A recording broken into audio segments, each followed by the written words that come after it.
All right, let's jump right into this because we are looking at a seriously mind-bending connection today between a classic 1960s sci-fi plot and the very real government headlines we're seeing right now. In this explainer, we're unpacking a fascinating and honestly kind of terrifying theory. What if this sudden, unprecedented release of UFO files by the government actually has nothing to do with transparency? What if it's a calculated tool for public control? We're talking about a modern fear-mongering tactic meant to rival or even replace the absolute dread of nuclear war. And the craziest part? This exact scenario was predicted decades ago on television. Just listen to this chilling opening narration from a 1963 episode of The Outer Limits. It goes, "Is this the day? Is this the beginning of the end? There is time only for fear, for the piercing pain of panic." I mean, wow. That perfectly sets the ominous stage for the monumental question we're tackling today. Is this sudden avalanche of unidentified aerial phenomena, or UAP, news, an organic disclosure of the truth, or are we watching a carefully manufactured theater designed specifically to manipulate our fears? Section 1. Modern UAP Disclosures. So, you know how it went for decades, right? The government just flat out denied everything about unexplained aerial phenomena. Nothing to see here. But recently, the floodgates have seemingly just burst open. We went from absolute ironclad secrecy to the Trump administration suddenly declassifying previously unseen UFO files, basically telling the public, here, you figure it out. Then, boom, spring 2021 hits, and we're seeing snippets of actual new video footage from Navy personnel off the coasts, and the Pentagon actually confirms it's real. This all builds up to June 2021, when the Director of National Intelligence and the UAP Task Force present a highly anticipated report straight to Congress. Suddenly, we've got the Department of Defense openly chatting about UAP files, while the FBI and Homeland Security launch active investigations. It's a massive, massive paradigm shift. But you really have to ask yourself, why now? Section 2. The Architects of Fear. To really understand what might be driving today's sudden openness, we have to rewind back to that 1963 Outer Limits episode. It's set against a very real Cold War backdrop, and the core problem they're facing? The world is absolutely terrified of total nuclear annihilation. Mankind is hovering right on the absolute brink of destruction, and that pervasive fear of a nuclear holocaust is just tearing society apart. I want you to keep this specific concept of an ultimate world-ending fear in the back of your mind, because it is absolutely central to understanding our modern UAP headlines. So, in the show, to stop the world from destroying itself with nukes, this idealistic cabal of scientists comes up with a seriously radical plan. Step 1, they study the conditions on a distant planet called Theta. Step 2, they literally draw lots, and a physicist named Dr. Alan Layton gets chosen to be surgically altered, completely transformed, to look exactly like a terrifying alien from Theta. And step 3, which is the kicker, they plan to stage a fake alien landing right at the United Nations. The goal here, to create a massive, overwhelming global panic that will force all of humanity to drop their nuclear weapons and instantly unite against this perceived common extraterrestrial enemy. Now, of course, it's a sci-fi drama, so the mission goes completely awry. The spaceship comes down way off course, crashing in a wooded area. The disguised scientist stumbles out of the brush and is tragically shot and killed by a couple of local hunters. So yeah, the sci-fi plan completely fails. But the core idea presented in this 1960s script, this concept of a secretive group actively manipulating the global public through a manufactured existential alien threat, essentially using it to replace the fear of a nuclear one, well, that leaves us with a pretty haunting question about our own reality. Section 3. The Government's Alien Agenda.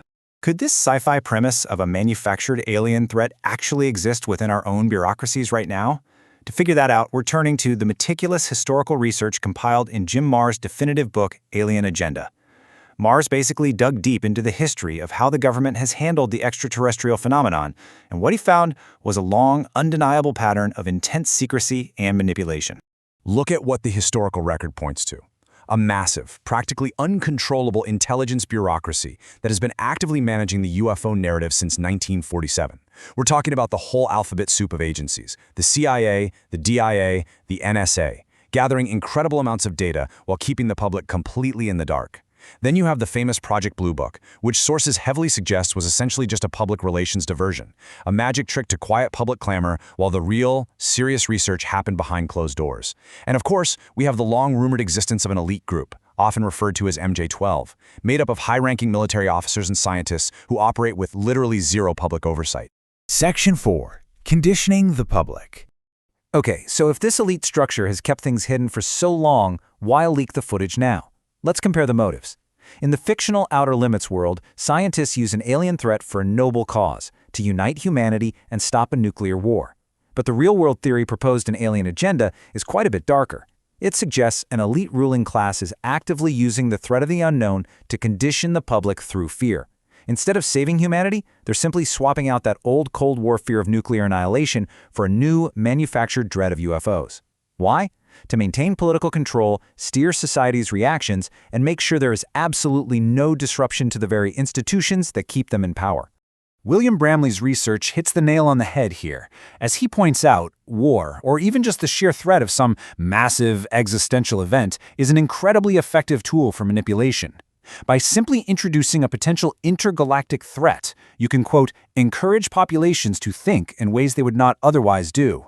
An external threat makes the public totally willing to accept new institutions, new levels of surveillance, and new controls that they would normally reject outright. It is quite literally the ultimate leverage. Now, if there is a secret elite out there hoarding advanced technology, what exactly are they doing with it? Well, some of our source material points to a wild concept known as Alternative 3. This is a theoretical secret plan suggesting the global elite have known for a long time that Earth is pretty much doomed, whether that's from nuclear war or complete environmental collapse. So, they're using unpublicized, hidden space technology to prepare an escape route to Mars. According to this theory, the whole UFO cover-up is actually hiding a survival plan strictly for the ultra-wealthy, leaving the rest of us behind to face the music. Section 5. A manufactured threat. And that brings us full circle right back to the present day and this massive influx of UAP news we're seeing. According to the sources, the cracks appearing in the government's wall of silence, the Navy videos, the task force reports, the sudden media blitz, none of it might be an accident. It's very possibly a calculated, sporadic effort to slowly condition society. They're swapping out the old fears of global nuclear destruction for a brand new manufactured cosmic threat. By tightly controlling the release of these files, they control how the public reacts, ensuring that when the full reality of the phenomenon is finally acknowledged, it's framed entirely on their terms. So I want to leave you with this final provocative thought to chew on the next time a declassified UFO video flashes across your newsfeed. Are today's disclosures genuinely a sign of organic transparency from a government that's finally coming clean? Or are we simply witnessing the ultimate architects of fear at work, swapping out nuclear dread for cosmic panic just to manage, condition, and control us? It's a lot to think about. Thank you so much for joining me for this explainer. Keep questioning everything, keep learning, and I will see you next time.